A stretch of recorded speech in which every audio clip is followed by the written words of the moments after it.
Hello, my little ponies, and welcome back to the Enchanted Cave 2. We are going to this.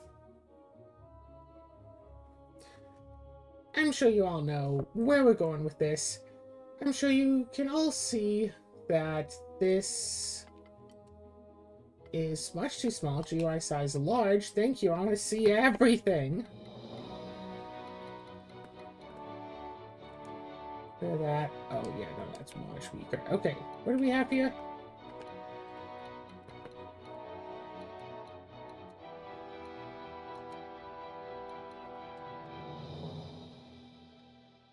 Alright, you know what? Let's start on 30. I think 30 will be a fine place to start off here.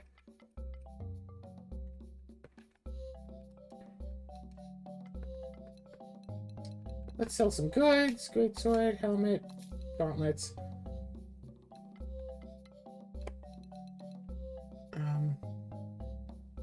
And PB is nice to have, but I'd rather have the better one.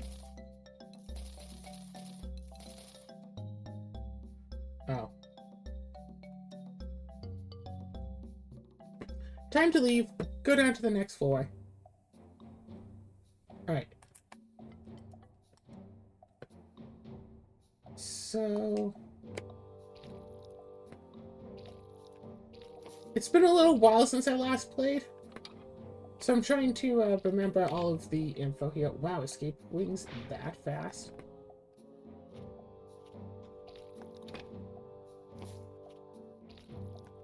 And I'm basically fine with everything. Alright!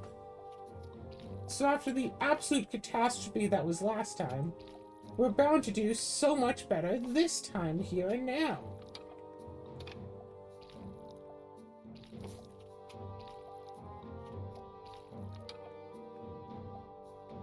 And everything is going to be so much better.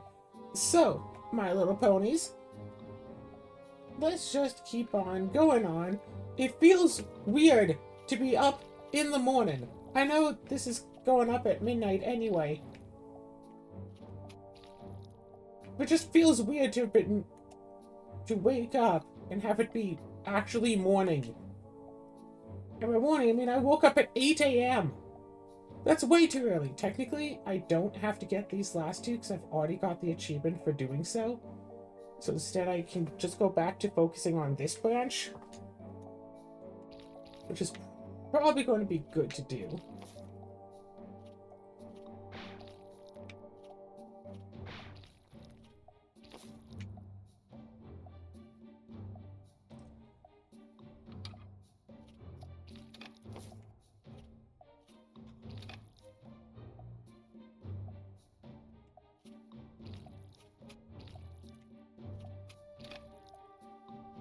Still waiting to get anything that might actually prove itself to be useful.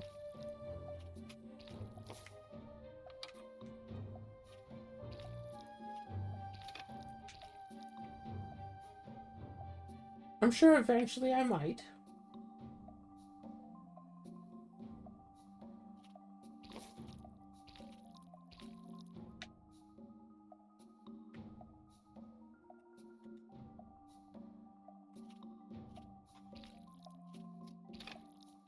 Yeah, the tortoise might take like 14 health, but then I healed 12.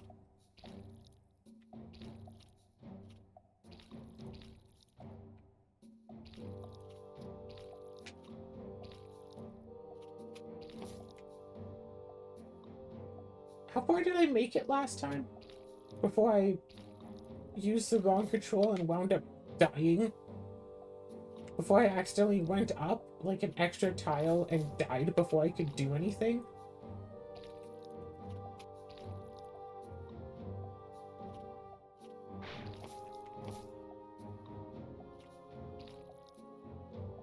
Like, I probably won't actually really encounter a problem until I reach, like, floor 70 or so.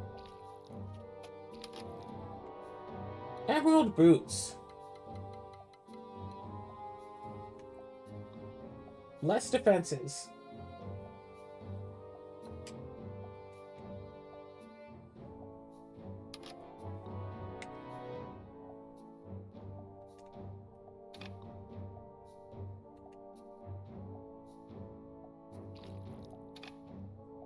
Spider is nothing to be worried about.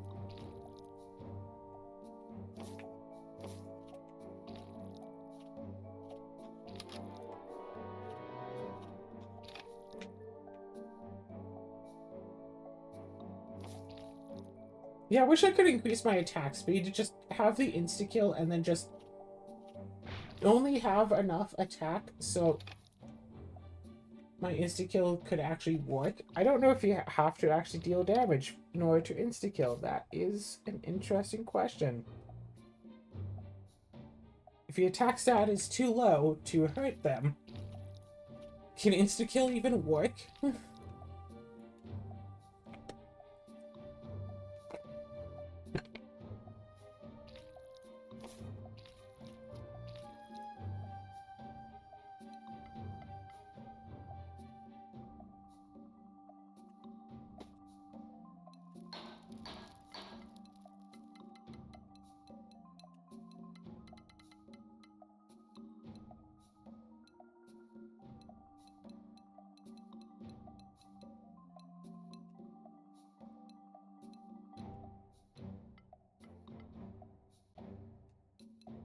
So 1 magic for 4 HP, or I could spend 20 for almost 220. So yeah, 1 magic is basically... yeah.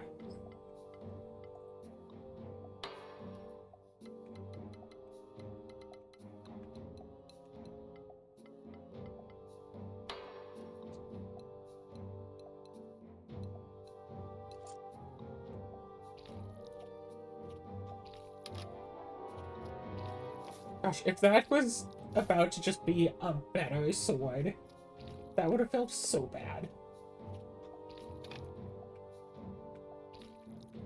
Yeah, now that you just spent all of your mana regen items to make that sword better, use a sword that is much better. You should have spent your mana regen on this sword instead.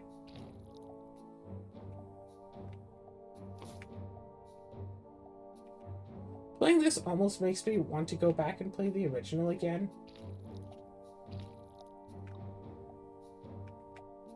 At least that one, when you keep re-entering the cave, you could keep getting crystals to keep powering yourself up.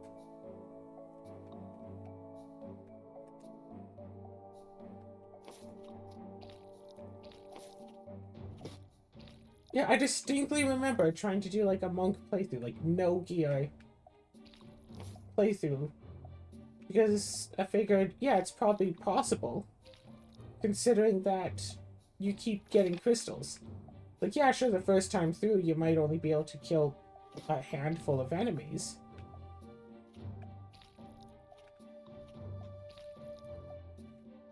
Yeah, what is my mana regen right now? 21, and each one is basically times 11, so 210 plus 21, so 232.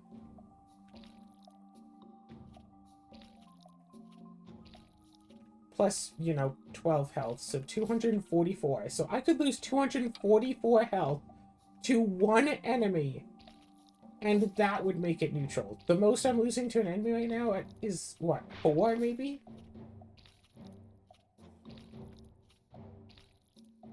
I could lose an average of 200 health per enemy, and I'd still be ahead.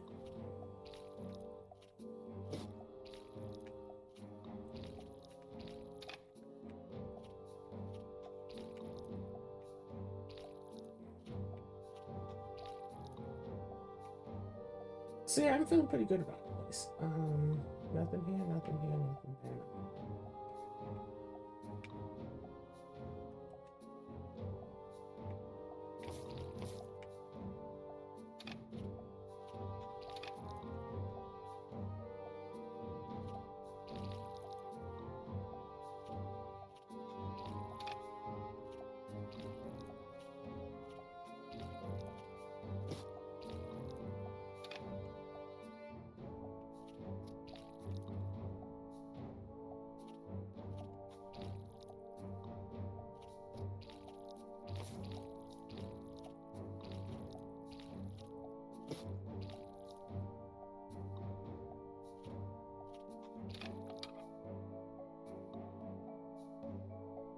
Do do do do do do do do do do.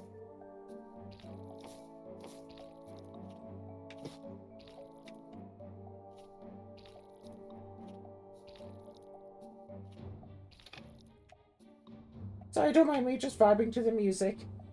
Still halfway dead tired. Yeah, D&D yesterday. D&D today. I woke up. I decided to play a single game of Commander against strangers on the internet, and I'm pretty sure at least one of the players was high. And it's like, I understand the appeal. Like, at least in theory, I understand the appeal of, like, getting high. And then, like, just doing fun things like, yeah, we get high, and then we go and play some cards. Yeah, let's play cards while we're high. And, like, I guess I understand why someone would want to do that. But it's like, that's something that you do around friends, right? Where you're all high, or, like, everyone is drunk, and then you go and do it together. It's like, we're all high. No one's paying attention to anything. It doesn't matter. I don't understand. I mean, I guess person is high, so they're not thinking.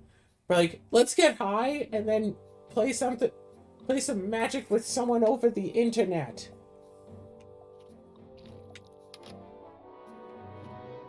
I don't know, maybe I just respect people over the internet a bit more than that. But just the idea of, like, yeah, let's get drunk and then play with strangers who aren't drunk and are just going to be annoyed by the fact that I'm drunk and not playing good. But, like, it's the same, but much less a mentality of, hey, I only had, like, 8, maybe 20 beers. I'm good to drive.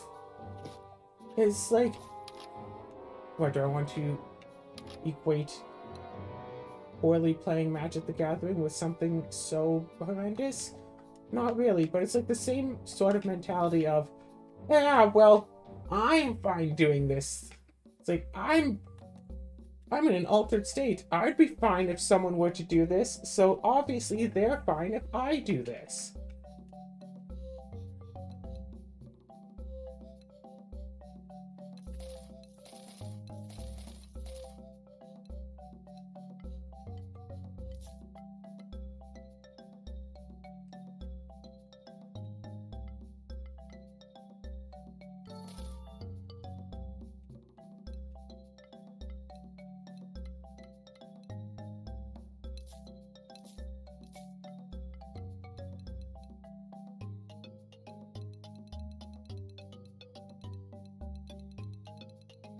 And let's just go here.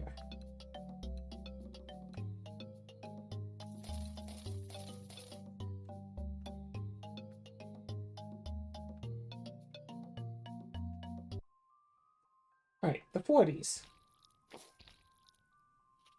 Like I said, I'll probably still be fine up until, like, floor 70. So starting at floor 30 instead of floor 40, I got something like over 13,000 experience. Which feels like a lot until I remember that I still need 20,000 more to level up. I could do that whole thing again and still not level up. I got, what, less than 1/3 of a level from doing that? Like, the Enchanted Cave 1, at least from my memory, it's still worthwhile to start at floor 1, because you can keep getting power-up crystals. At least, again, from what I recall, you can keep getting the power-up crystals consistently. Yeah, I mean, with all the junk that I got and sold, I got +1 to magic from doing those 10 floors. That's what I got for it.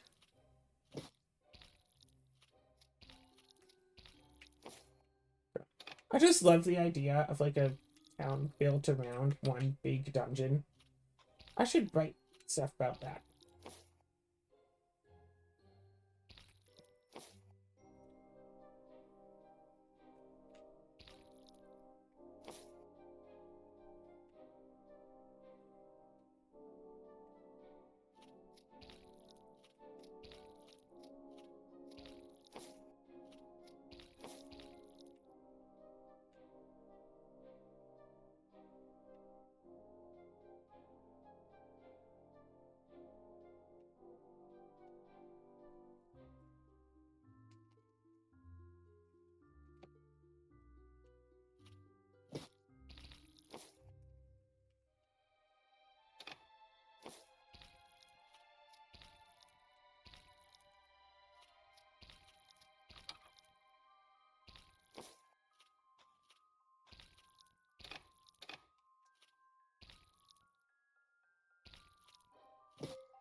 Do, do, do, do, do.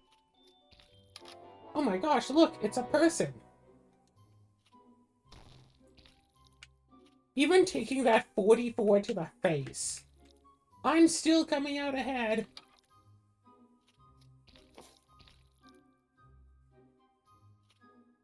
Back at full health, and I still haven't had to cast a heal. I'm getting all of this mana regen, but I'm not able to use it. Like, I guess I could be spending a bunch of mana on, like, making it so all of these, so a bunch of various items can be taken out of the dungeon. But I don't really see much of a point to doing that. Like, yeah, maybe do that to some of, like, the big health and mana potions and just bloop, bloop, bloop, bloop, bloop, bloop, bloop. Just buy all of the biggest mana potions that I can and just keep using that, so for the next time in. You know what? Screw it. Full heal.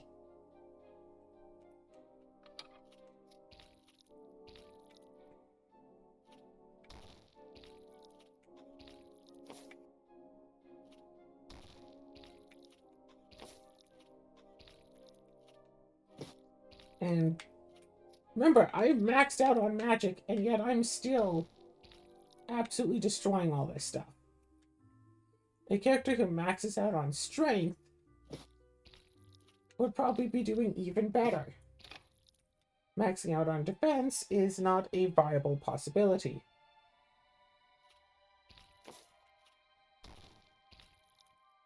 Maybe I'll just pivot and just have one episode where I just try to actually just beat everything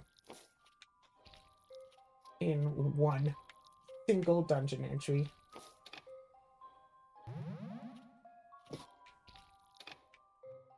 Okay, see, now of course we're getting to the point where enough enemies are coming out that I can't defeat without taking at least 12 damage. So my health is slowly starting to go down.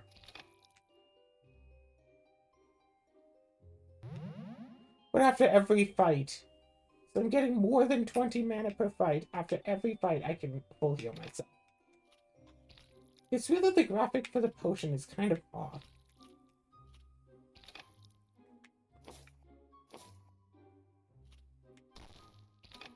Am I going to level up before floor 50? Probably not.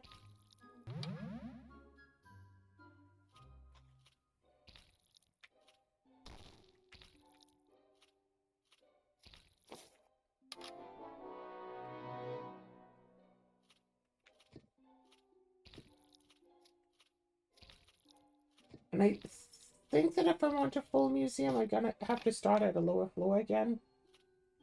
But also, I'm pretty sure that... Yeah, this is just like a normal adventure, right? I think to fill the museum, I should play slime mode. Because slime mode, since you can only have a hat and a sword, you play so much slower because you can't have all of this extra awesome goods. But I think you still pick up all the extra goods anyway, you just can't use them. So I can have a much slower pace through the dungeon. Yeah, slime mode isn't going all the way to monk mode, but it's, you know, closer to it. So I can do slime mode. If I still pick up all of the goods, I can still fill the museum. I don't think that the museum is supposed to be filled with all the junk items. I think it's specifically just the artifacts. No point in turning a junk item into an artifact just to bring it out and try to put it in the museum. I don't think so, at least.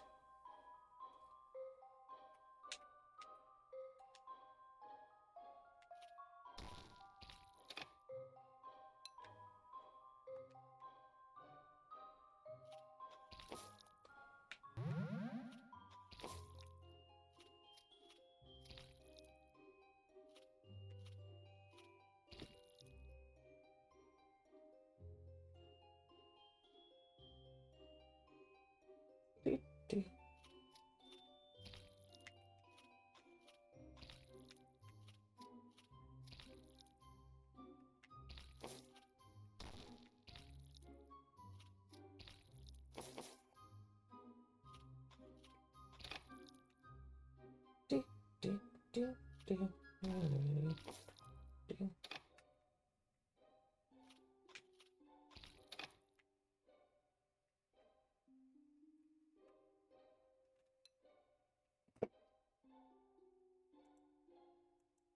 Sorry, realizing that those are still on when the game actually is full screen now. When it, I had the barriers on because the game wasn't actually full screen, so I cropped out the black borders on the edges in the, while the game was on the main menu, only for it to reveal, oh yeah, no, actually it is full screen. It's just decided not to show the game's proper resolution. Gosh, there are so many little details about games that I've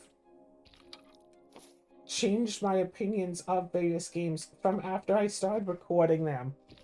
And it's so weird.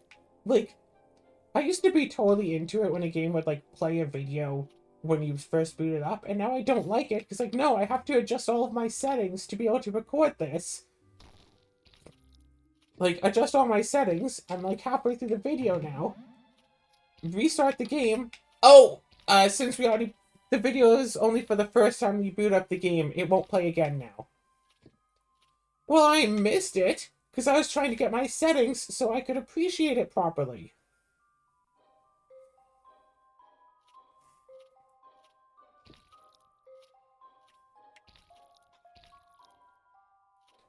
Okay, so this sparkle I see.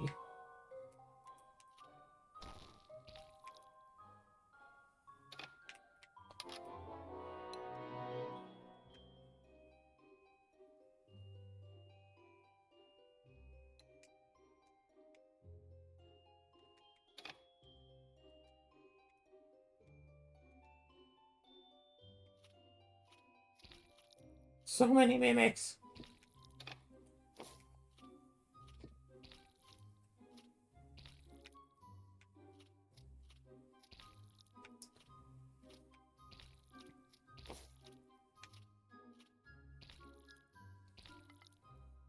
Oh my gosh, I finally leveled up. On floor 50, by the way. Do I do attack or do I still do more magic? I think I do more magic.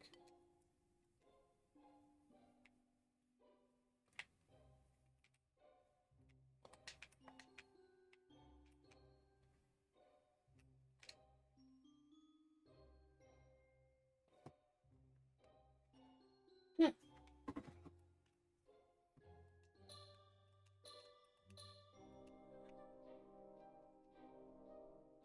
Oh, I totally got that.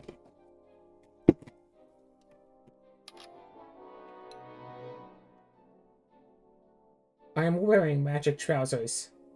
Exactly as they came out of the box.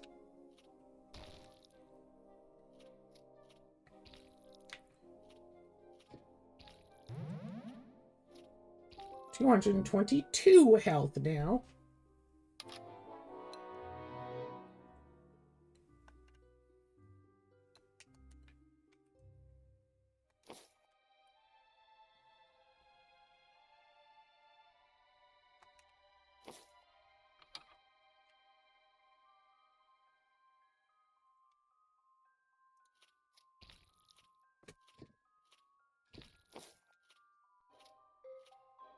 Gosh, I don't know. Preparing a D&D session for D&D players is one thing, but then preparing a D&D session for people who don't play D&D is such a different beast. Like, oh yeah, D&D players, like, yeah, here's a mission, and then they, find a billion ways you never thought about to try to solve their mission. Playing with people who don't play... I mean, it's not just don't play D&D, right? Because, like, it's also don't really do think outside the box type puzzles. I suppose so. It's like, okay, there are 33 sheep here. You have to find the one who used to be a person that got transformed into a sheep. You have, like, you have access to a scroll of Speak with Animals. One of the party members did go and buy this. One of the party members did go and buy a scroll of Speak with Animal. However, it only lasts 1 minute. What should we say to the sheeps? One of the party members, disguising their voice for confidentiality reasons. What should we say to the sheeps to, was it like, what should we say to the sheeps to see who's the cultist? I don't know. Just silence. Hey, what's the answer to this? I don't know. And then they're just silent. Two of the people are just talking, completely lost in their own worlds. Just possibly not even focused on the game or just focused on something else. They could be talking about the game just to each other or talk about something else. I don't know. I can't hear them. They're whispering to each other. And so it's like, okay, does anyone want to come up with something and see if anyone thinks it's a good idea? It's like, well, I wasn't able to think of something instantly, so I'm just going to ask everyone else what they think. And everyone else is like, well, I don't immediately have an answer given to me, so I'm gonna just do nothing either. And hope that this situation solves itself, I guess. Hey, DM, did doing nothing work? It's like, no, doing nothing didn't work. Oh, I think we should try to do nothing harder. It's like...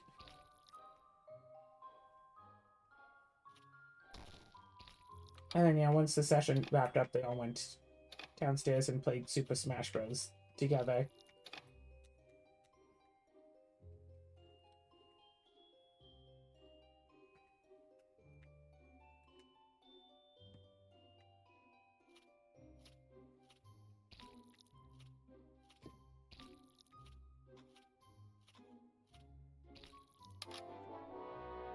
The slime just doing little pings of damage.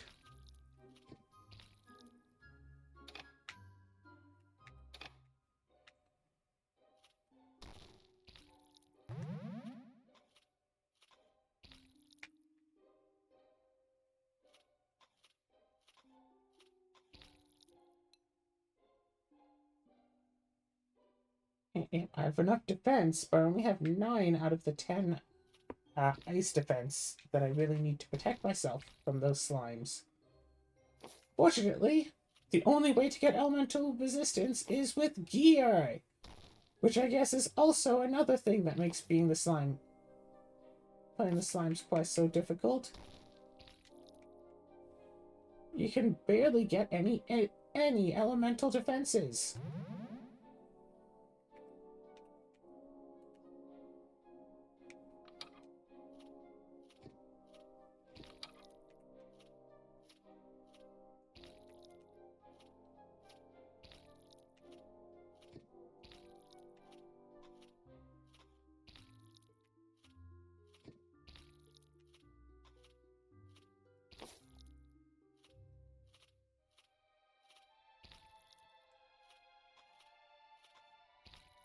But I'm still fine. Everything is basically fine.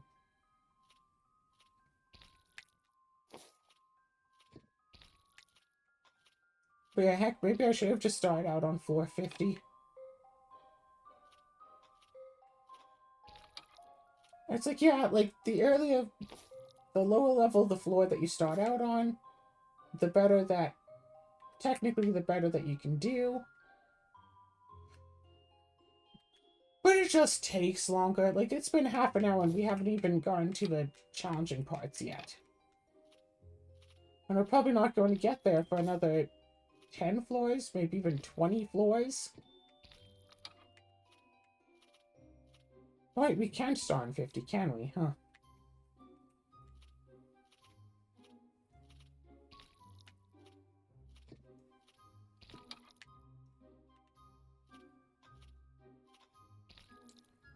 We've gone 1 level up and 1 extra point of magics.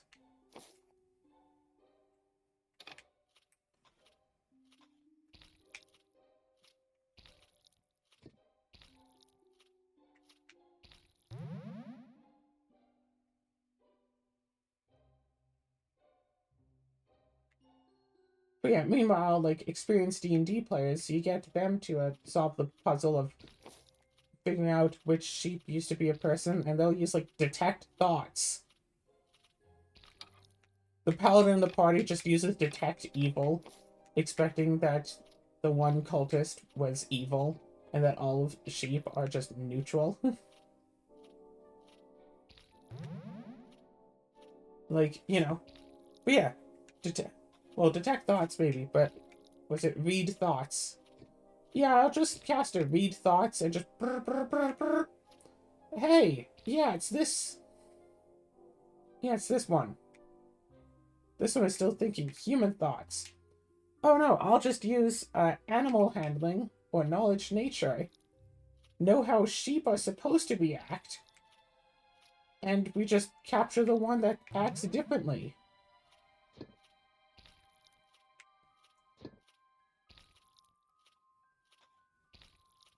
Yeah, I'd like to go to town and hire a sheepdog, actually.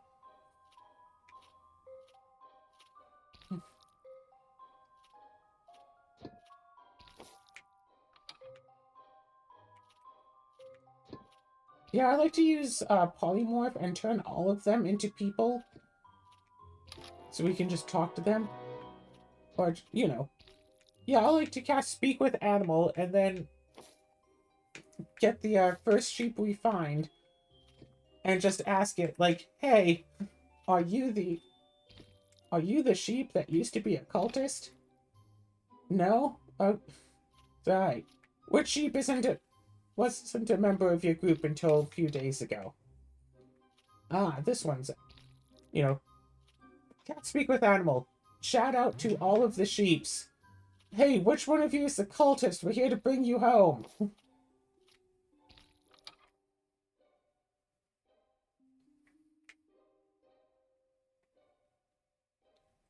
And I don't know, maybe I'm just getting a different opinion based off of, you know, the games that I've ran as a DM versus the games that I've played in as a player. Because I feel like when I'm as a player, if there isn't somebody in the party already doing, you know, the heavy thinking stuff, the coming up with solutions, I tend to do that. So I'm always in a group where someone is coming up with answers to the problems, and if nobody else is doing it, then I'm the one doing it. It's like, oh, hey, we have to go and fight this red dragon. It's like, oh, okay, cool, let's get some fire protection, let's get, you know, some spell resistance, because red dragons do spells. Like, I don't think it's metagaming to get fire protection before you fight a red dragon. Like, I feel like, oh yeah, well, your character doesn't necessarily know that. I feel like someone living in a world with dragons should know. It's like, hey, like, even if they don't know that, like, oh, white dragons spew cold, black dragons spew poison, green dragons spew acid, whatever, they should know dragon fire. Dragon do fire.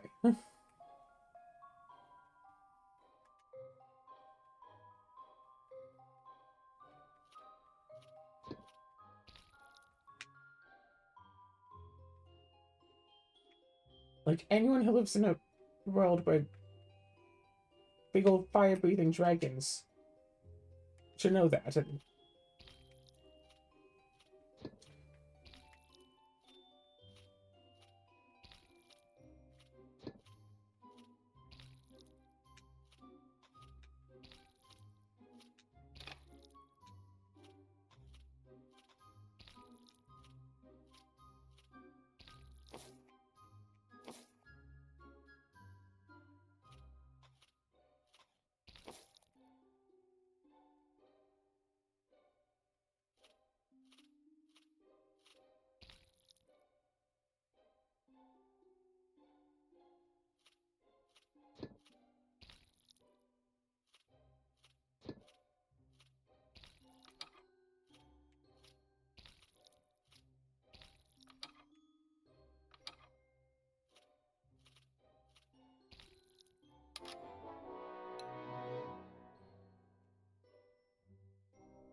75 damage versus the 95 I already have. No, I'll keep my damage.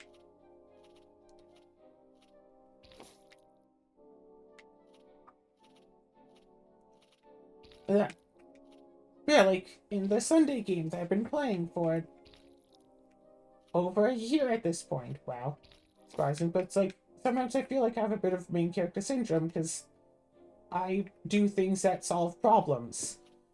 Sometimes I might create problems, but I often solve various problems. Like the party needs some way of traveling everyone. I was like, what is it? Yeah, we needed something to like haul back goods so we're not just carrying them. Nobody had a bag of holding even. And some sort of a place where the party can recoup without having to go all the way back to home base would be really useful. Okay, buy an enveloping pit, shrink it out to being our home base, and also we can use it to haul supplies. Boom, done. And it's like, okay, well, like,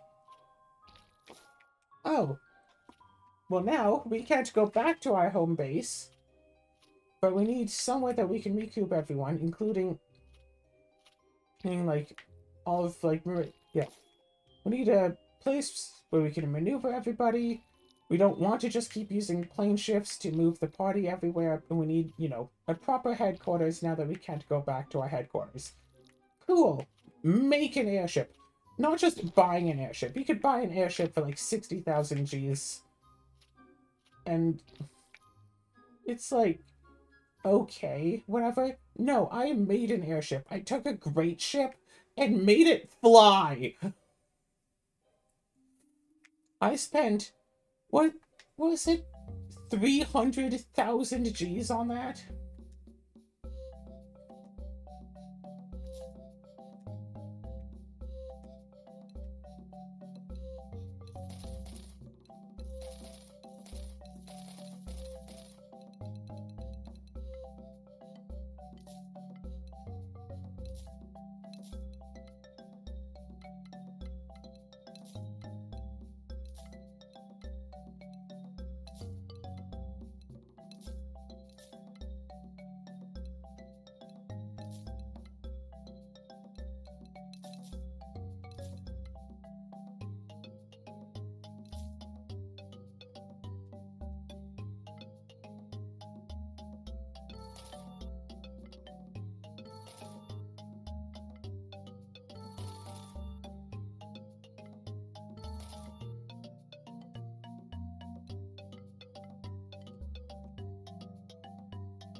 That one skill point gives me 3 extra attack.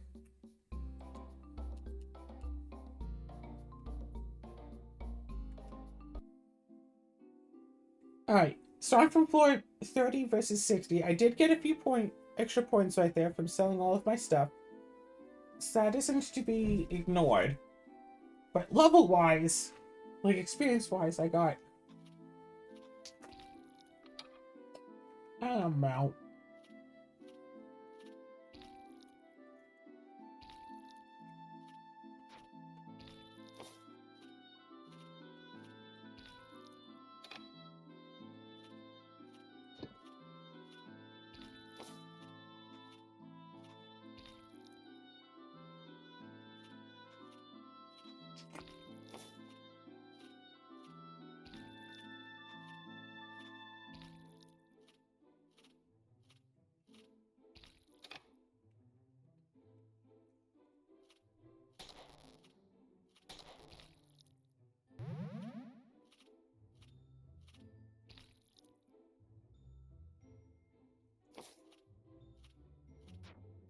Yeah, I do find that at times as a player, I'm just like in a group and DM proposes a problem that we as players have to solve, and then other players are like, oh yes, I have an answer to that. I will do this thing. It's like, oh, there is, you know, in front of you is a corridor, and you know that there is a trap somewhere in this corridor before the next door. And it's like, okay, well, oh, I am a rogue. I will use my trap finding to sniff it out. Aha, you have discovered the trap. Unfortunately, in order to deactivate it, someone has to walk straight through the trap. It's like, oh, well, I'm a tank. I will just walk through and tank all of the damage. I'm trying to eat a cucumber, but it's like wrapped in plastic, so I'm trying to peel back the plastic so I don't eat plastic.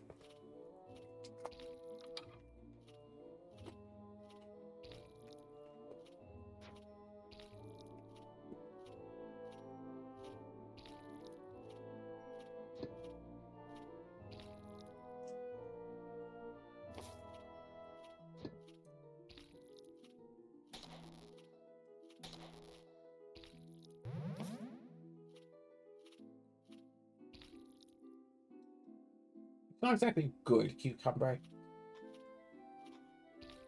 Anyway, what's that I was talking about? There was something. Right, yeah, so... And, like, if other people are solving all the problems, I'm fine to just stand back, you know, pipe up when I'm here to help with something, but otherwise, like, hey, someone else wants to play main character, especially if everyone in the party is, like, doing their part, like, the rogue, or, like, the wizard got the information of, like, what rooms the traps are in, so we know what to look for. The rogue finds the traps, like, the fighter, or the barbarian, either way, goes through and tanks the damage of the traps. And then the healer goes and heals that bit of damage before we go on to the next fight. And I'm like, wow, this is a well-oiled team. It's so much fun to watch them do their thing. And then I'm also there. Sometimes I might play one of those parts. Like, oh, hey, wait, you need someone to tank damage from a trap? Heck yeah, I'll do it. I've got like 1 billion health. Yeah, I'll do it.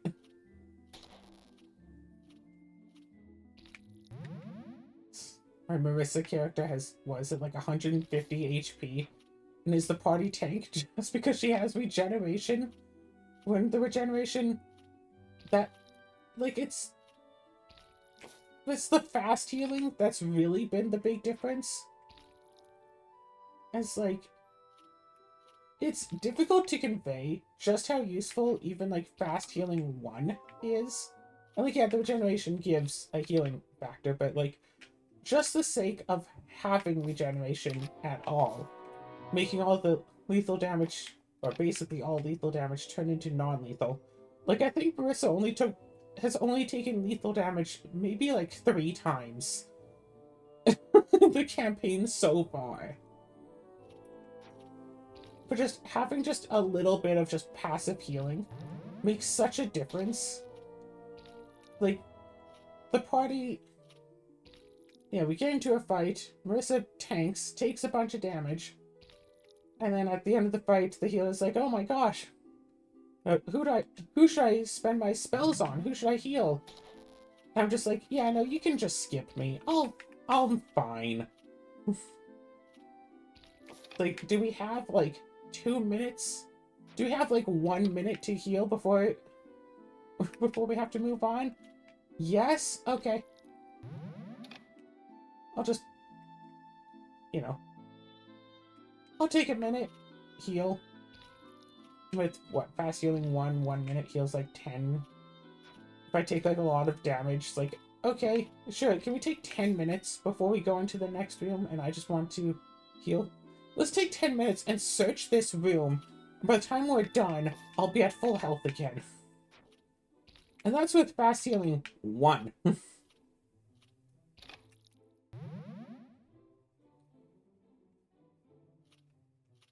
I should look up other ways to get fast healing on a low-level character, because other than being feral, which is broken for all of its own reasons...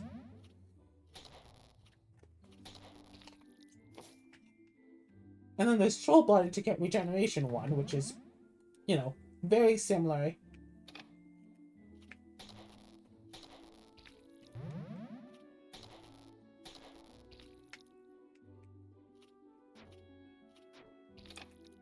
And, like, if I had to choose between Regeneration 1 and Fast Healing 1 for a character, Regeneration 1 is stronger because it turns all the lethal damage to non-lethal.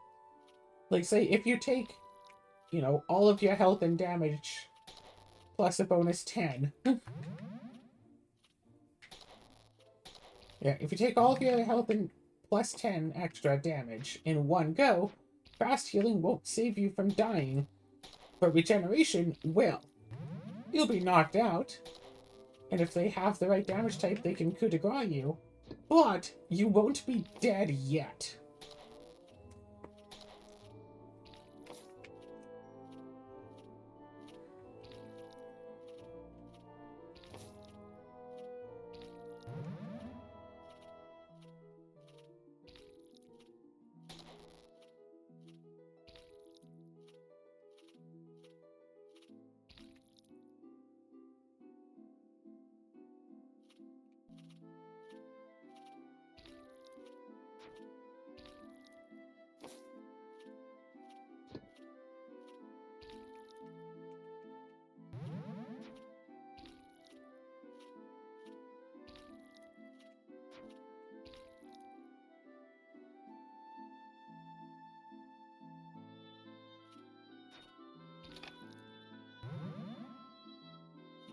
Oh, also, like, I've been trying to promote engagement with the party by, like, before every session, ask some questions about the characters. Like, okay, hey, you know, does your character have family? Like, what is your, or what is, or what was your family? Has your character had family?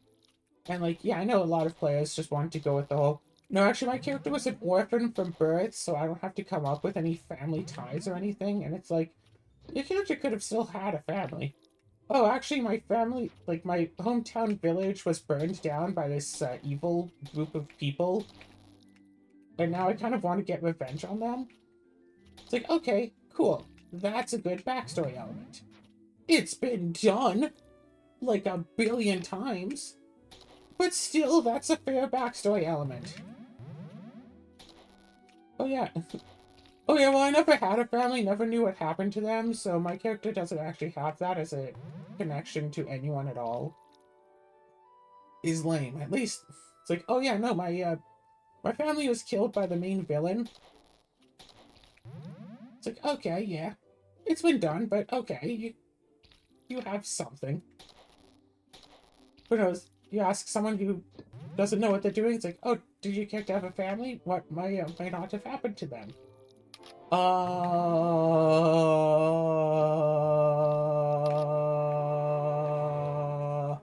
It's like, I didn't realize this question was going to be that difficult to, come up with an answer to.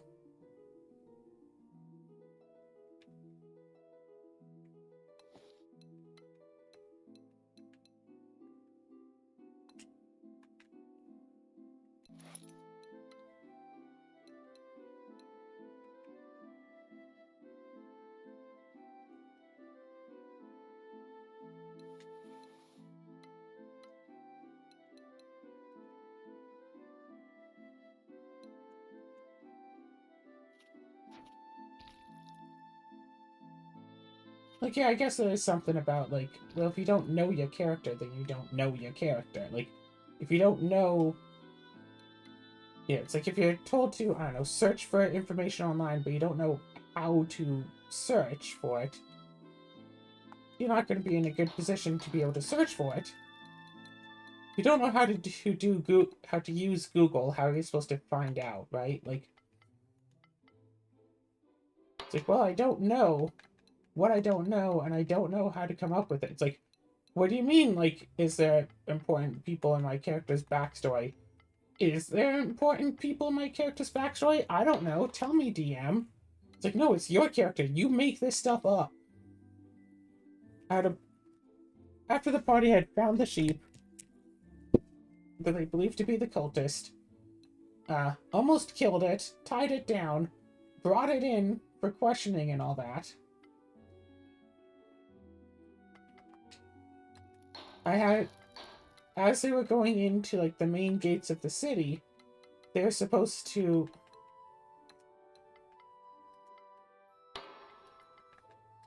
Yeah, as they're going into the main gates of the city, they get stopped by the guard who says, hey, you can't just, bring an animal into the city unless you have a hunting license. And normal, it's like, I'm not going to say normal players. An occasional player might think to just say, oh yeah, I have a hunting license. Like, I imagine quite a few players would think of just saying, oh yeah, I'm just going to lie to the guard. I have a hunting license. Roll bluff. Yeah, it's just in my other pants right now. Whatever. I'm just going to lie to the guard and say I have a hunting license. Or someone be like, oh yes, no, my character is totally the kind to be self-sufficient and to get a hunting license and stuff. Hey, DM, can my character just retroactively have a hunting license? And it's like, okay, sure. In that case, I pull out my hunting license to show the guard that my character actually does have this all along. And I'd just be like, yeah, okay. Wanting some creativity, or I'd be like, no, the party instead, like, they did choose a route for this, which, good for them. It's like, no, we're going to just use diplomacy on the guard and say, like, oh, well, this isn't actually hunting, this is the cultist from the trial that's going on today. The accused murderer didn't actually kill the person. Instead, the cultist got turned into a sheep, and this is that sheep, and we're bringing them in. We just need to find someone to turn, you know, to break the spell to turn them back. Unfortunately, like, yeah, sure, no party member specialized in diplomacy, but some of them still had some charisma.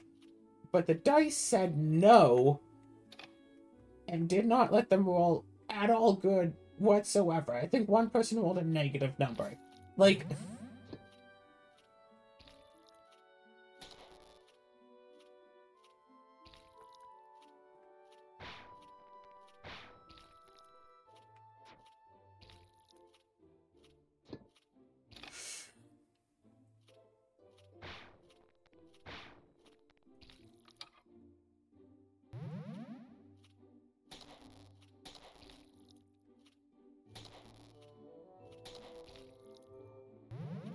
Oh, but yeah, something else I see on new players a lot, but not on experienced players. They go to roll, I don't know, an attack roll, whatever. It's like, yeah, it's a d20 plus 4. And they roll, it's like 17! It's like, okay, did you get a 17, or did you actually get a 21? Did you roll a 13 and add 4, or did you roll a 17, get excited about rolling a 17, and tell me that you got a 17, but you actually got a 21 and just didn't add it? Oh, yeah, I actually got a 21. 17 plus 4 is 21. Yeah. The very next roll, they roll, I got a 17! I look over at the die. The die says 17. So I say, yeah, for a total of... A total? What? You have to add your attack bonus to it. Where's my attack bonus? It's like, buddy, 5 minutes... Not even 5 minutes ago, you knew where it was. I don't know what you're smoking. I don't know what happened to your short-term memory to make you forget about this thing that I showed you not even 5 minutes ago. In fact, it doesn't even take 5 minutes sometimes. I show someone, it's like, hey, this is your attack bonus on your character sheet. It's right here. It's this number. You see, this is where all your weapon info is. This is your attack bonus. You see that's a +4? Can you read that out for me? It's like, yeah, +4. Okay, yeah. You see that's a +4. You know, not quite like that, but you know. You get the feeling. And then it's like, okay. Hey, so roll the d20 and add your attack bonus. Roll 17. Okay, is this side weighted? It's like, plus? Plus what? Plus your attack bonus. Where's my attack bonus? It wasn't even 20 seconds ago where I showed you and had you read it out.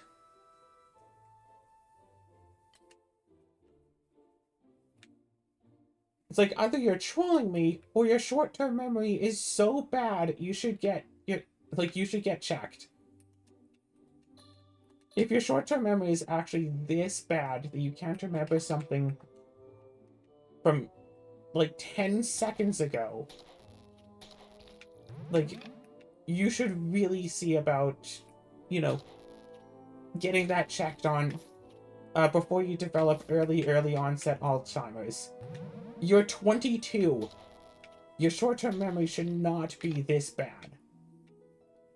Or you're lying to me and think it's really funny to pretend to be stupid, so I get frustrated at having to explain the same thing to you over and over again.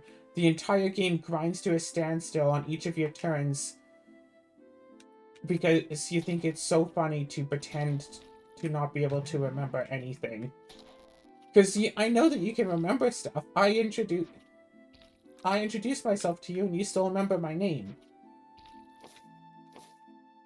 So why do you not remember anything else? So why can't you remember this? Like, what is...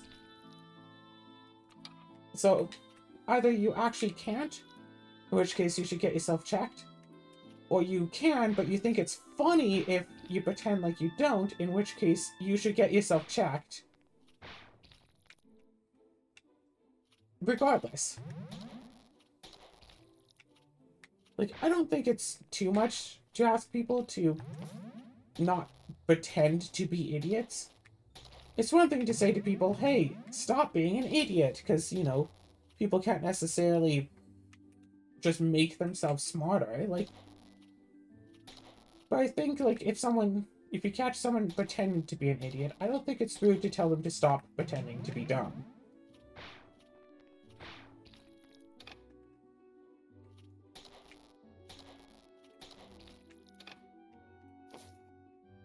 Right?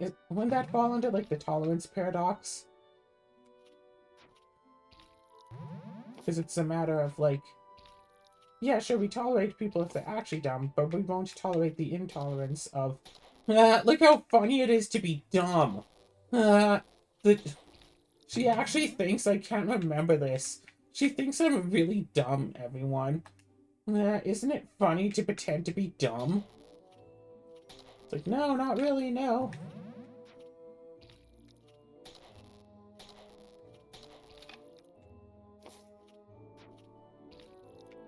It's like usually in groups with a bunch of new players, there's like one person there who like isn't actually a new player. They know what they're doing and they are like, and they can like help. They sit next to one of the other new players. It's like, yeah, no, here's this, here's your skills. It's like, oh, it's like, gosh, I asked him, it's like, okay, roll a spot check. Oh, what's that? It's a skill. It's like, there's a lot of stuff on the sheet. It's a skill. Oh, where is it? They are in alphabetical order. But which one is spot? This one. It's in alphabetical order. Okay, what die do I roll? The d20. Okay, I got a 12. I look at the die. The die says 12. What do you have for your spot bonus? What spot? So it's like I can't shake the feeling that all this stuff, like they're doing, they're just trying their best to get a laugh at my expense, which feels really bad, I gotta say.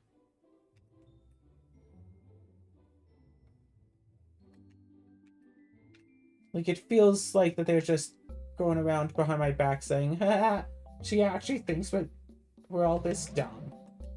Isn't it funny that she actually thinks we're this dumb?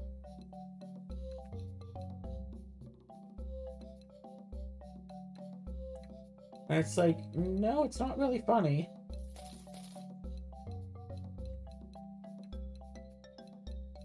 Of course I wouldn't think it's funny. It's at my expense. And yes, people will absolutely pretend to be dumb and then laugh at, you actually thought I was being serious there. It's like, well, yes, I don't expect my friends to lie to my face. But that's what it is to be a person, is to lie to people's faces about the most mundane and stupidest things. Because lying is friendship. Or something. I guess. All of a sudden.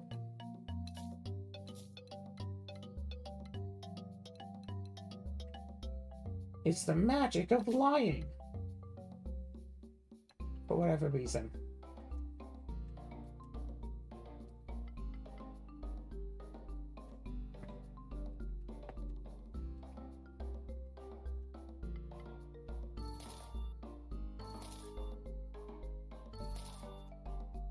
The extra attack is bound to help.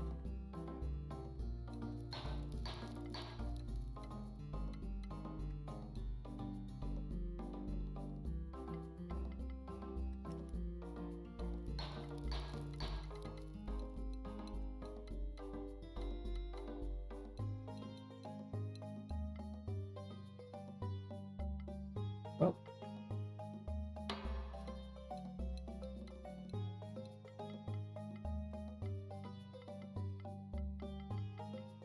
Two magic and two magic.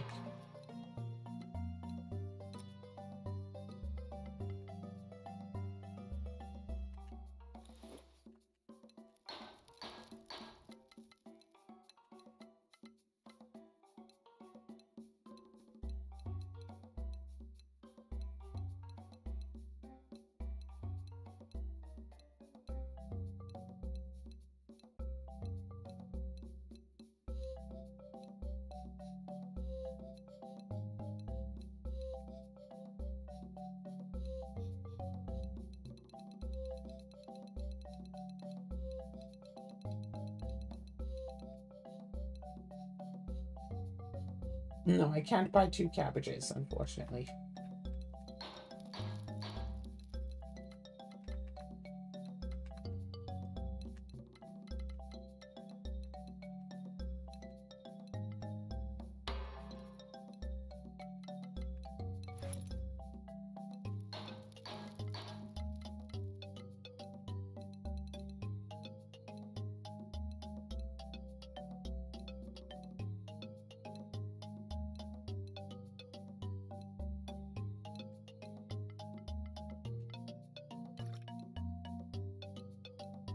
Alright.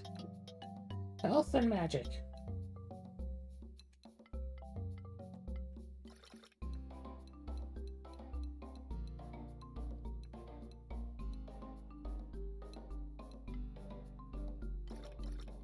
Whoops.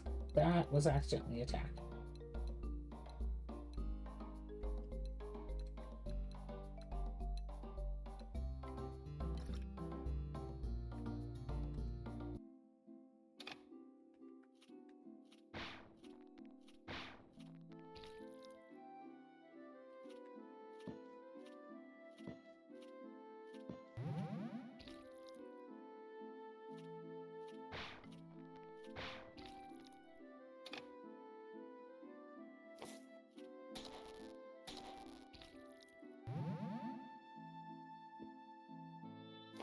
Oh well. I mean, I guess I'm just venting for the sake of venting, really, but...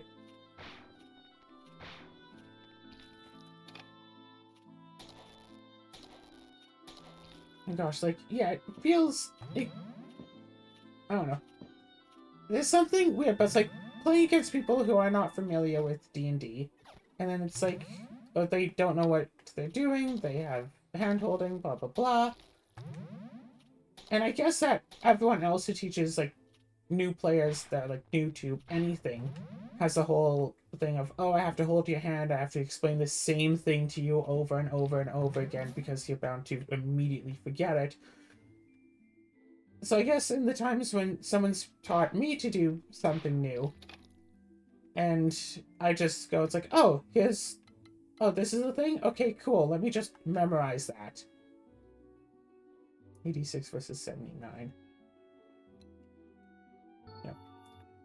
Let me just memorize that so I don't have to keep asking you about it.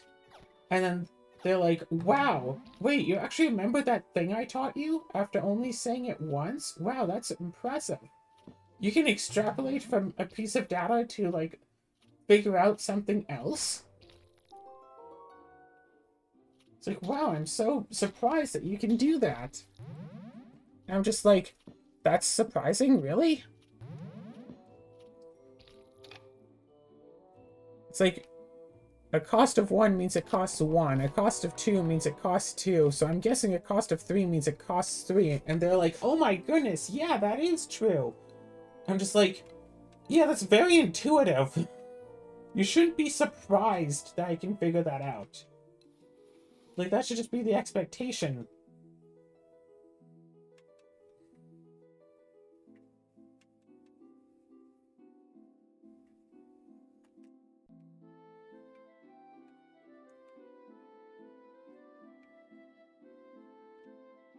Like, you should just...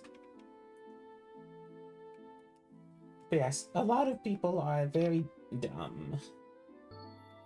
And yeah, I know I fall into that category too, but, like... It seems like people are more dumb than they were back when I was in school. Because when I was in school, when I was like 10 years old trying to learn something, teacher's like, okay, see? 2 plus 2 equals 4, and 2 times 2 equals 4. 3 plus 3 equals 6, so what's 3 times 3? And I'd say, it's like, oh. It's like, oh, you just showed us a pattern that shows the, like, comparisons between adding and multiplying, so I'm going to, since the examples you showed were the same for addition and multiplication, and you are teaching us multiplication, we haven't done this stuff before, I'm going to guess that it is the same. since 2 plus 2 and 2 times 2 both equal 4, I'm going to guess that 3 plus 3 and 3 times 3 both equal 6. Because that is the end result of what you're showing us. Like, no, it's obviously 9. And it's like, well, maybe you should have taught us that instead of trying to make us guess based off of misleading information. Well, no, you should know that by now. Oh my gosh, you're 10 years old and you weren't taught how to do multiplication yet. And it's like, yeah, you're here to teach us about how this works. Like, I know that 10 times 10 is 100, because someone had told me about that. And, like, sometimes I don't even know, like, when I go to, like, add numbers together or multiply them together, I don't know if I'm actually necessarily solving the equation, or just going off of the information that I already have memorized. Like, do I know that 10 times 10 equals 100 because I do the math in my head super quick, and it's like, yep, 10 groups of 10, that adds up to 100. Adds up. Or just because, like, I was told that 10 times 10 equals 100, so I know that to be true, and I'm just reciting a fact. And so if I wanted to, I could have been really good at, like, history, because that's just memorizing information and stuff. Christopher Columbus sailed to the New World in 1492. Which I don't actually remember from school. I remember it from learning piano.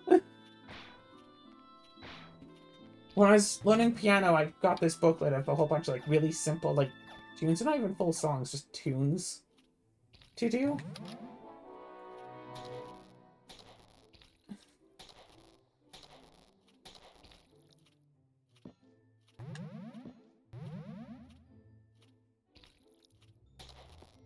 And yeah, that was like one of the things. Christopher sailed to the New World in 1492. Christopher Columbus. This was a long time ago. I don't remember the exact details. I just remember that being a thing. Oh, right, no, I got it. I didn't level up. I got any skill crystal.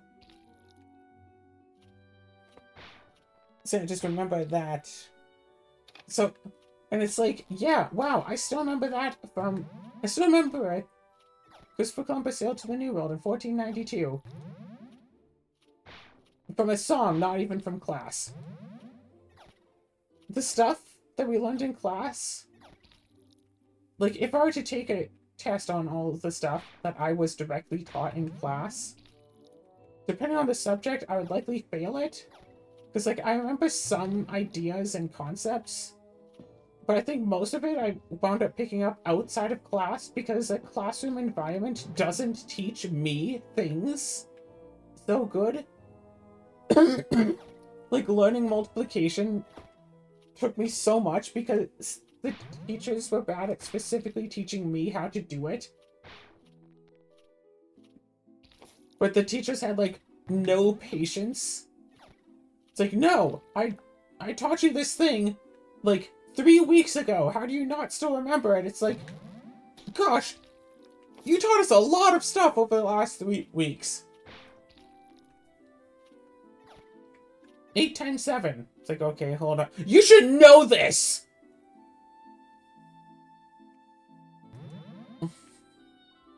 It's like, yeah, I'm sure yelling at a child is going to make the child want to tell you stuff faster. Like, yeah, lady, if you could stop the random interrogations of a child, I'm sure you'll get the information you want faster.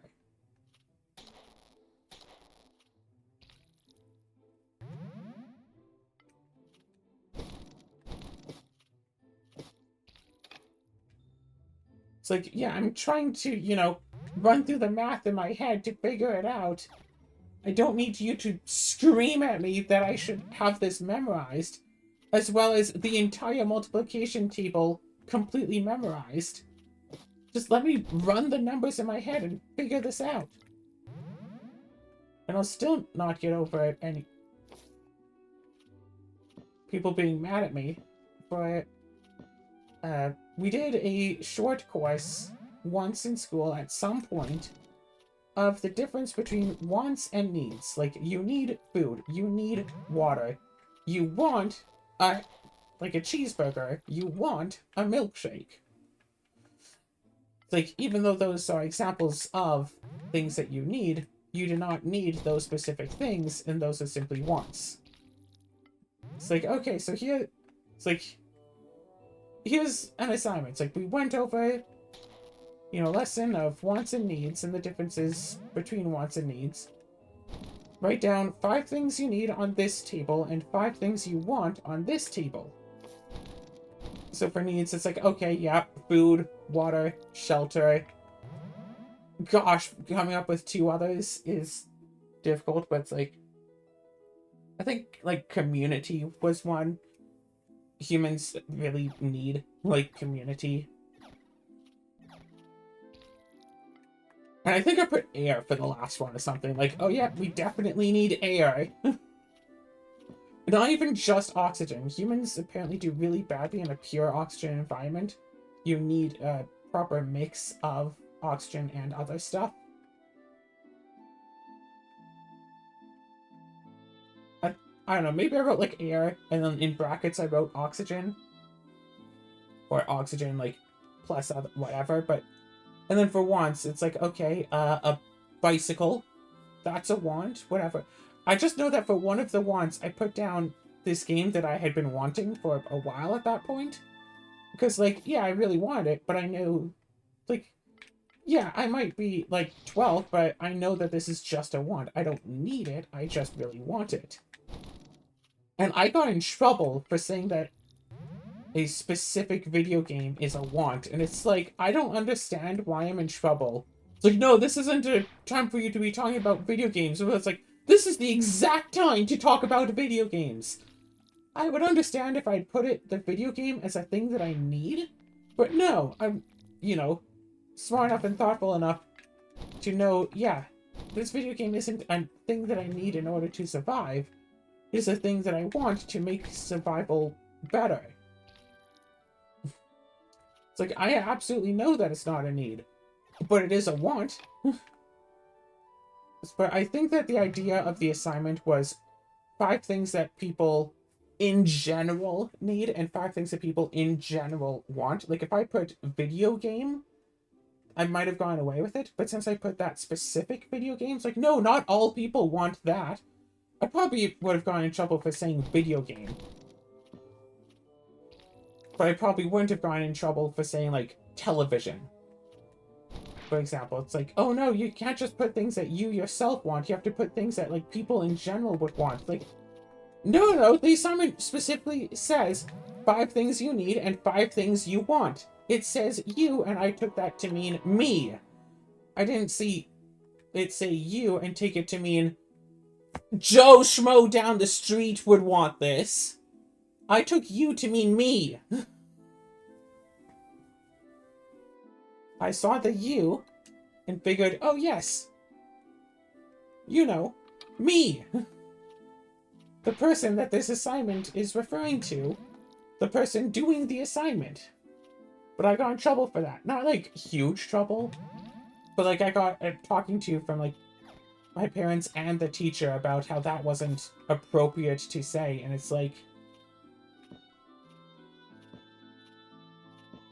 I still don't understand it. And, like, I wish I'd been more confrontational as a kid to stand up and, like, this is an assignment about... It's like, yeah, I put the 5 things that I need. I'm not hearing any argument against that part. And then I put 5 things that I want. Like, God, what would have been really scummy if they had been like, yeah, 5 things you need, blah, blah, blah, blah, blah. Oh, but actually, there's this other thing that you need, like... Or it's a... God, yeah, they could have been really scummy about it. It's like, oh, well, you said that you need water, but actually humans can't live on just any water. You specifically need, like, fresh water or potable... Even, like, fresh water wouldn't be good. You need specifically potable water. A phrase that you probably have never actually heard of in your entire life. And when we were going over this in class, we had specifically said, just water, not specifically potable water, but you should know that you need potable water. It's like, if there's a sixth thing that I could think that people need, it's like, oh yeah, we wrote down these, but I mean, you couldn't live without, like, blah blah blah blah. It's like, well, you said to write down 5 things. It's like, no, we said just to write down 5 things, but you're actually supposed to write down the 5 things that you need to live. But actually, there's 6 things, so if you only write down 5, you get failed, and you should have known that there were 6 things that humans need to live.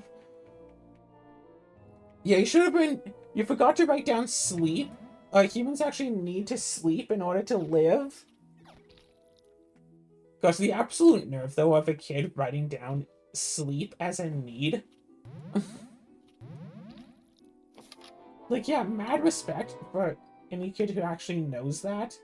Because from how adults act to kids, from how school treats kids, it really seems like that the schools don't realize that kids need to sleep.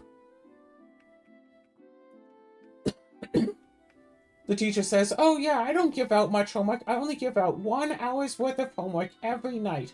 Okay, so let's see. We wake up at 7 a.m. because school starts at 8 in the morning, and it takes us an hour to, like, wake up, shower, have breakfast, get to school. And, like, I would say, from what I've heard of other people, taking an hour, some people take multiple hours because they live, like, an hour and a half away from school. I'm just saying, okay, let's say just 1 hour to get to school. Let's suppose that's all it takes.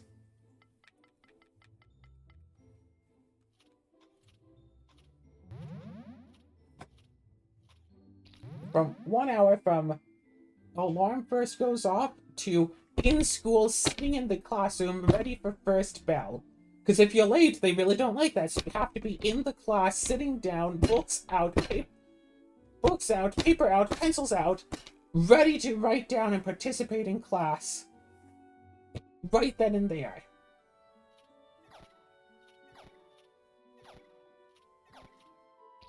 So 1 hour to get completely ready for class. All the way, fully and entirely ready for school. You have 1 hour.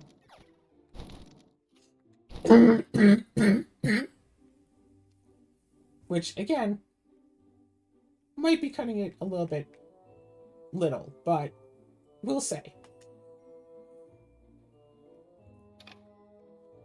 We'll say that that's enough time.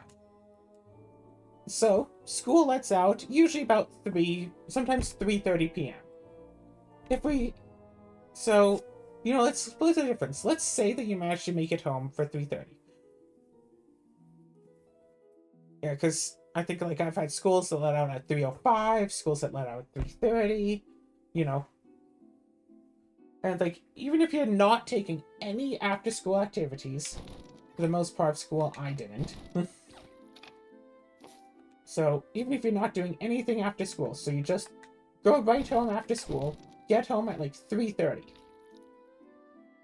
And then, before you can have any free time, you've been up from 7 a.m. to 3:30. 7, 8, 9, 10, 11, 12, 1, 2, 3. You've been up for 8.5 hours. You've had a quick breakfast. You've had a lunch. You've had recess and lunch recess, maybe, if you're not a high school student. So you've had a little bit of time to socialize with your peers, but you haven't had any time so far today to yourself. But you're not allowed to relax. You have to do homework. So, how much homework do you need? Teachers consider 1 hour of homework per class to be a little amount of homework. Not very much. It's only an hour per class.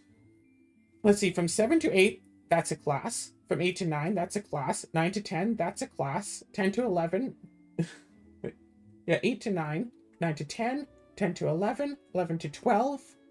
And then we have recess, lunch and lunch recess, whatever, for an hour. And then it's 1 to 2 and then 2 to 3. So something like 6 classes a day is pretty normal. So suppose we have 6 hours of homework, and we start it off as soon as we get home. You start off your homework as soon as you get home from school, because you want as much time as possible. It's like you want to just get it done, and that's what you're supposed to do. You're supposed to do it immediately. As soon as you get home, you start off your homework and start working on it immediately. So at 9:30 p.m., you're done your homework. Well, actually, no, because you also... Don't forget that you have to take out the garbage. You have to do chores at home, or else your parents yell at you because you're not doing anything, but you're just sitting there doing nothing, even though you're doing 6 hours of homework. You have to have dinner. You're not allowed to do your homework while eating dinner. That probably takes about half an hour to do. So push homework back to 10. Oh, but you also have to take the dog out for a walk. That might take 10 minutes, maybe, if the dog is cooperating. You have to take out the trash. That takes a bit of extra time. You have to do this chore and that chore. Don't forget to do a bit of cleaning, whatever. You know, all these extra chores. Let's say you're done at 10:30 p.m. Your bedtime's at 10, by the way. You have to stay up an extra half hour just to do homework because, oh, I can't believe you haven't done all of your homework yet. You haven't done all of your homework yet, and you still have chores to do. You're so lazy. You've been doing nothing but work. 10:30 p.m. Finally, you get some time to yourself. Bedtime. Quickly shower. Go to bed. It's like, even if you can get to bed, and even if you fall asleep immediately, basically immediately after going to bed, and this is assuming you shower at night, because sometimes shower at night, some shower in the morning, blah, blah, blah, whatever. Like, it takes a bit of time to actually fall asleep. So even if you fall asleep by 11, that's your 8 hours of sleep. Do you notice? Okay, so if we look at the things that we need, humans need air. You're getting air all the day long. You need sleep. Hey, this is your 8 hours of sleep. You need water. Sure, you can occasionally have some water at school, and when you're home, maybe food. You do get 3 meals a day. Maybe also a snack. What else do you need? Community. Well, you get to talk to people at school. Sometimes you get maybe an hour during the lunch where you have to, like, eat and then run around and stuff. You can't just necessarily sit and talk. You have to move, because exercise is also a thing that people kind of need as well. You need to be able to, like, express yourself, more or less. You have to be able to move yourself around so you don't get all cooped up, because that's also really bad for humans. But then, throughout the entire day, you have about maybe a 20-minute recess. Again, this is if you're not in high school. Maybe a half-hour break. Maybe an hour total for lunch, perhaps. Maybe not even with your friends, because if you're in high school, then you might have different lunches. I guess that's a thing. I don't know. And then there's time in class with your friends, but you're not allowed to talk with your friends then. You have to wait until the 20 minutes of recess, if you have recess, or the 5 minutes between classes when you have to run across the school to get to your class. But no running! We get all the way across school in 5 minutes. But no running. And you can't be late, or else you're in trouble. And then your parents are mad at you all night because you're not doing anything, because you have 6 hours of homework. And, like, that's... And, like, if you just rush your homework to get that done fast so you can have some time to do chores, your teacher gets mad at you for doing the homework badly.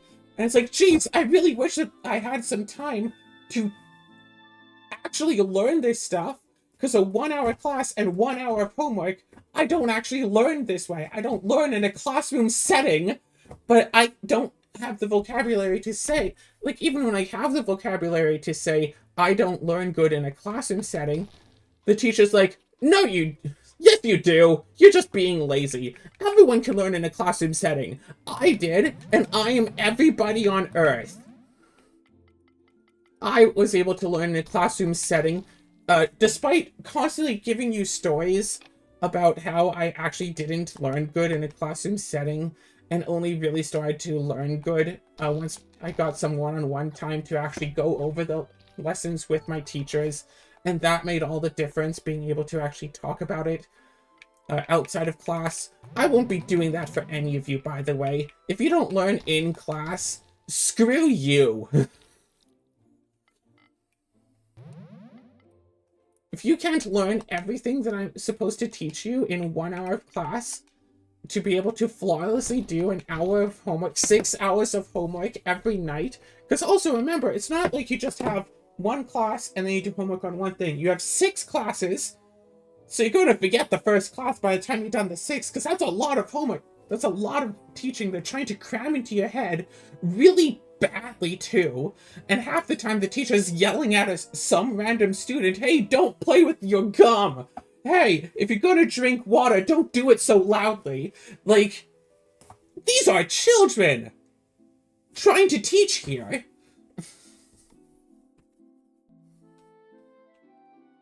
So, anyway, can anyone tell I have trauma from school? Because I think I hide it really badly.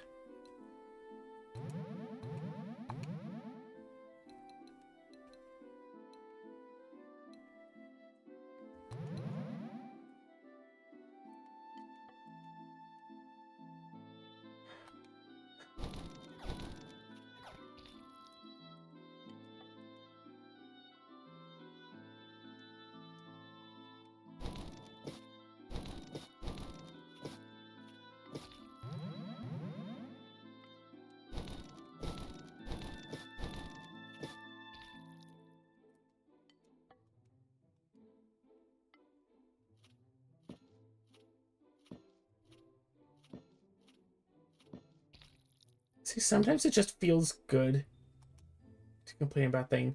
Is that a human need? The need to complain about stuff? The need to vent. Surely that's a human need, right? The need to release one's frustration. The need to express oneself. That I'm pretty sure that counts as a human need.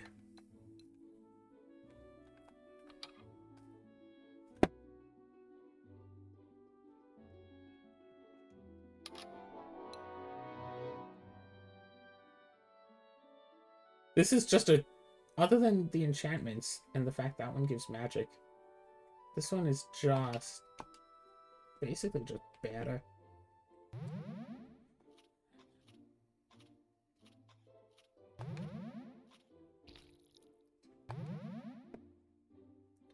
Gosh, I could totally imagine playing through this and just having a full set of...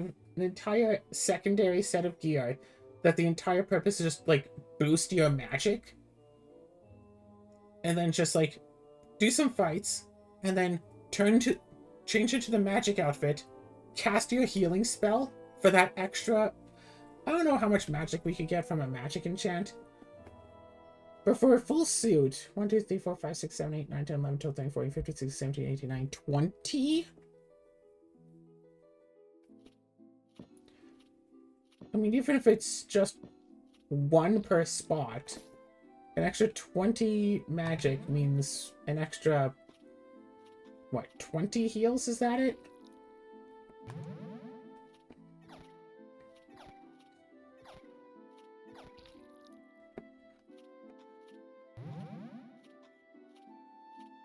Plus, if you happen to do it on equipment that also just gives you magic, like, naturally.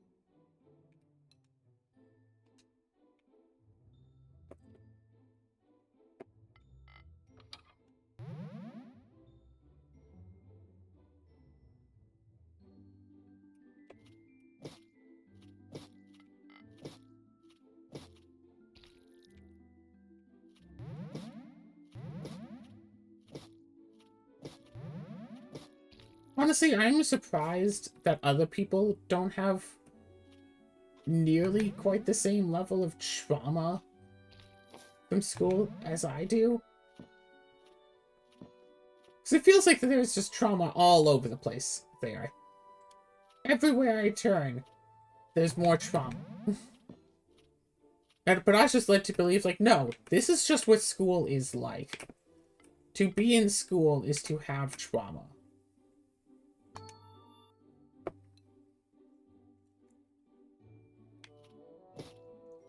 And anyone who thinks differently is a weirdo who loves school.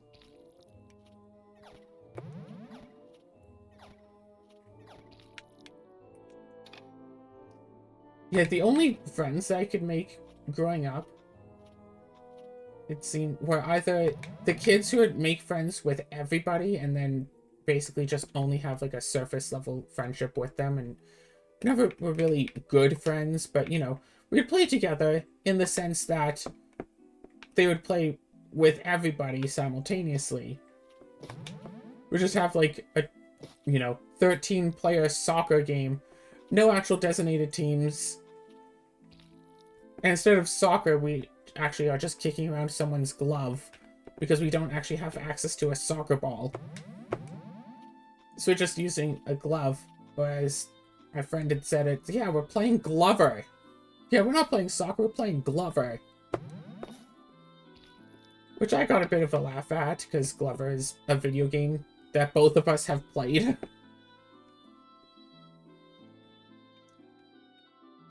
I didn't, you know, I wasn't, like, pedantic about...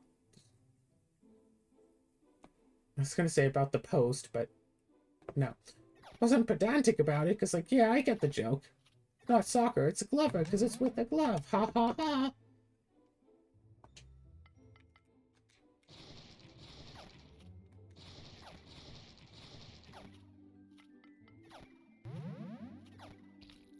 And trying to grow up and everybody just telling me, no, you must be the problem.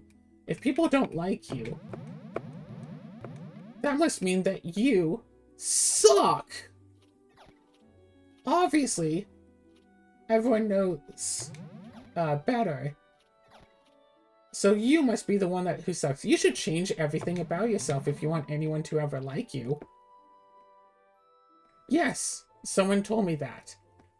Yes, I've talked about it on here before. That a therapist told me to my face during session 1, by the way. So this is like the first time that we had met. It wasn't like we've been talking for a long time and really got to like understand things. No, just first session, just flat out says like, hey, if you ever want anyone to like you, who you're going to have to fundamentally change who you are as a person.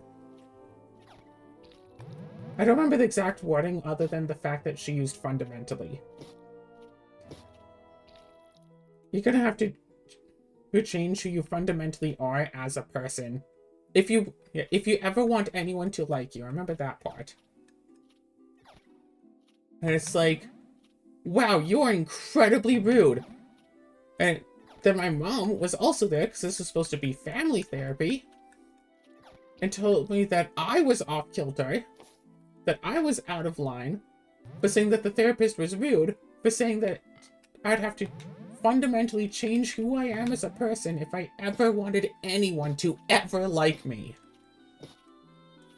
And it's like, yeah, I know I suck, but gosh, like,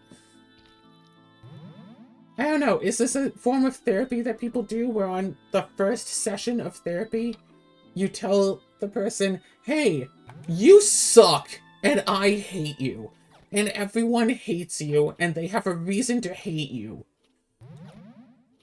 Like, I feel like that's only, like, one step removed from the therapist telling me to kill myself. Right? Like, am I off kilter for thinking that?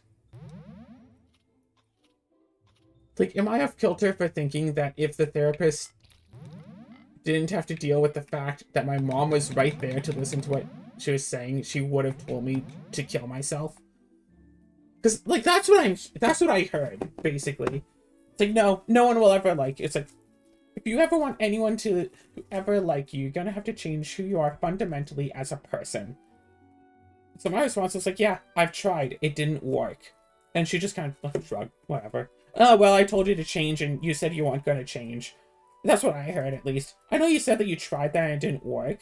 So you should have different advice other than, you know, change who you are fundamentally as a person. But I'm not going to hear that. Instead, I'm going to hear, Wah, wah, I don't wanna. Wah, wah.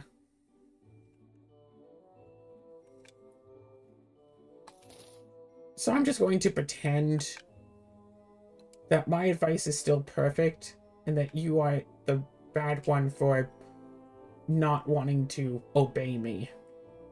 Or whatever.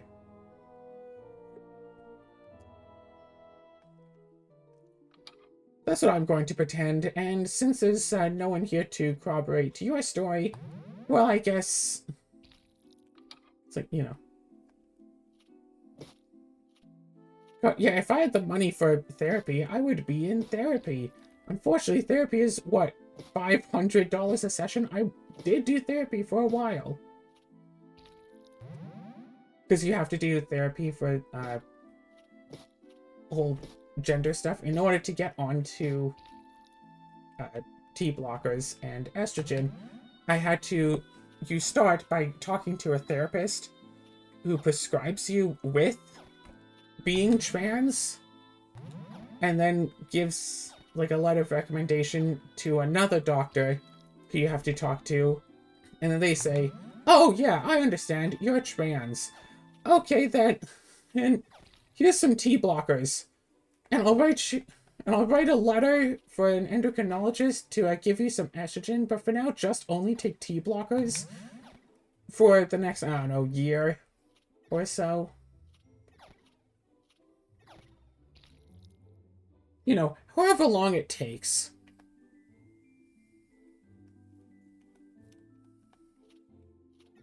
Good, it's been like... Oh, like... Hi! Almost died again, so I wasn't paying attention. And it's like, if I leave the dungeon now, what have I gained? Slums, slightly better goods. It's not actually really even better.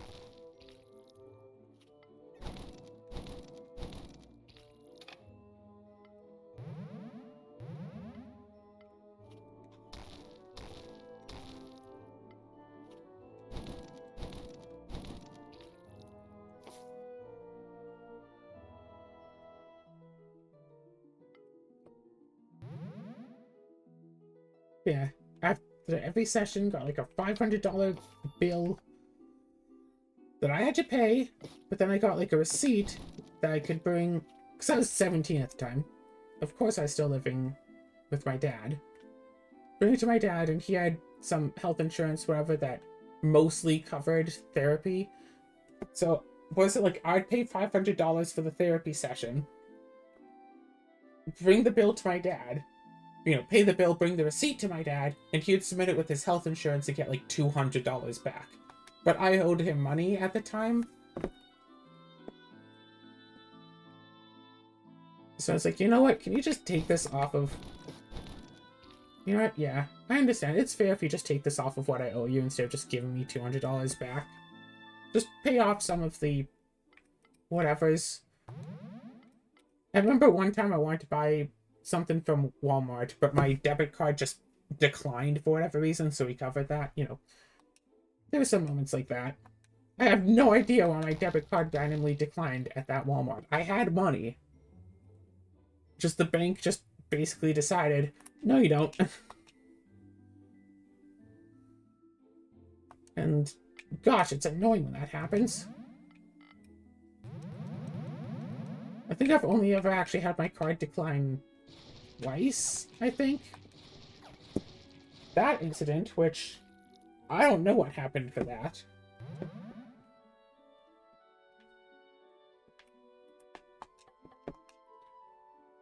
Alright. Resists all elements, but I should still try some elements.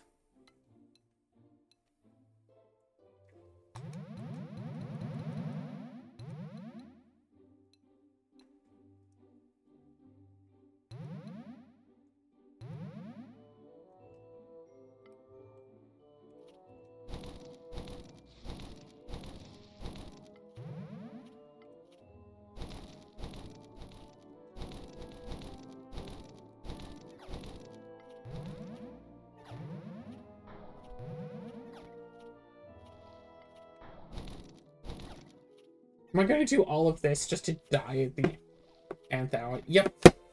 All of that was for nothing. Oh well.